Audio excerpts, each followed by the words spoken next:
This is the chilling story of obsession, deception, and a deadly plan that almost succeeded. A 24-year-old California man thought he could get away with murder using Bitcoin and the dark web.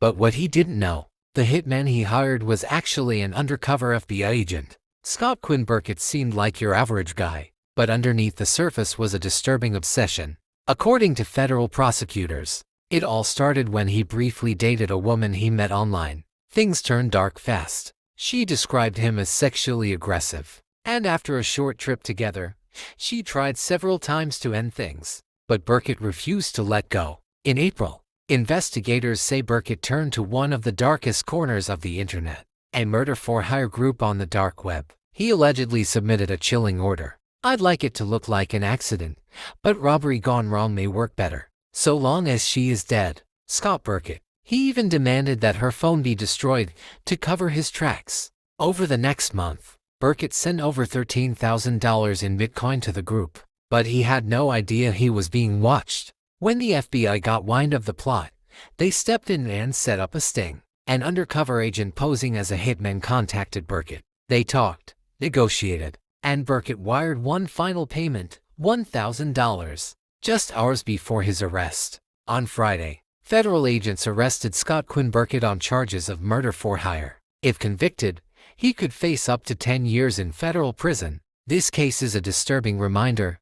The internet can be a dangerous place, but even in the shadows, justice has eyes. And this time, it was watching. Like and subscribe for more true crime breakdowns. Stay safe and stay smart. It was supposed to be just a 2-week favor, filling in at the family business while the bookkeeper took a vacation. But what started as routine paperwork turned into the discovery of a decade-long scam buried in plain sight. In 2001, a young family member, with no formal training in computers, stepped in to help with payroll at a small family business. It was a temporary gig just covering for the longtime bookkeeper, who had worked there for around 10 years. Learning as they went, they were navigating files, receipts, and digital records when something didn't add up. While reviewing payroll, they noticed a strange discrepancy, a paycheck that shouldn't have existed.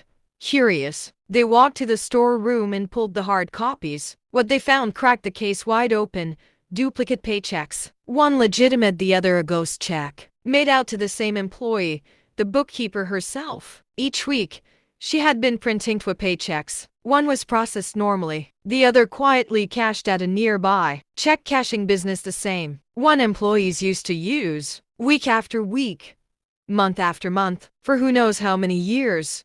The amount, substantial, possibly tens of thousands of dollars. She was making duplicate paychecks every freaking week and cashing the doubles. Whistleblower.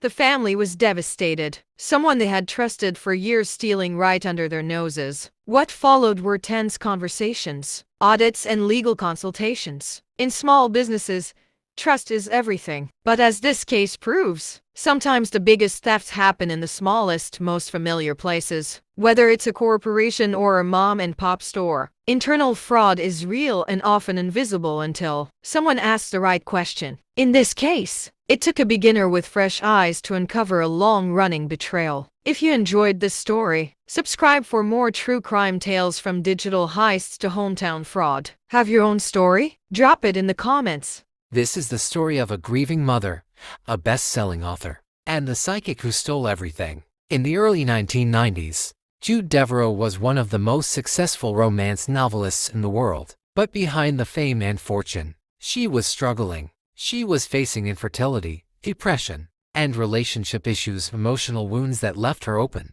and vulnerable. That's when she met Rose Marks, a South Florida psychic who claimed she could help.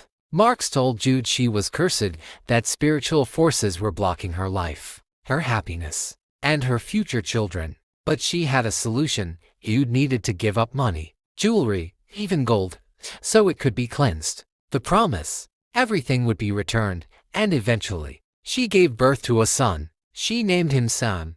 She believed the psychic had saved her family. But in 2005, tragedy struck. Sam, at just 8 years old, died in a horseback riding accident. Jude was devastated. That's when Marks delivered her cruelest lie yet.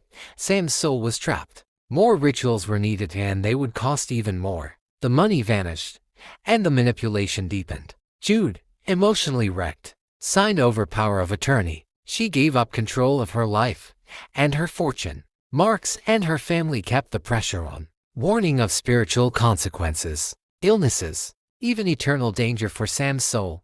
Years passed, more lies, more threats, more millions gone. And then a courage, Jude Devereaux came forward. She contacted the FBI and helped build the case against Rose Marks. In 2013, Marks was convicted on 14 federal counts, including wire fraud, money laundering, and tax evasion. She was sentenced to 10 years in prison in total. Rose Marks and her family stole more than $17 million from Jude Devereaux. It remains one of the largest psychic fraud cases in U.S. history. It's easy to say, "I'd never fall for that," but grief clouds judgment, and predators like Rose Marks know exactly when and how to strike. Jude Devereaux survived more than a scam. She survived a war on her mind, her trust, and her heart. And she fought back. If this story moved you, hit like and subscribe for more real-life true crime cases. Have your own story of deception or survival? Share it below.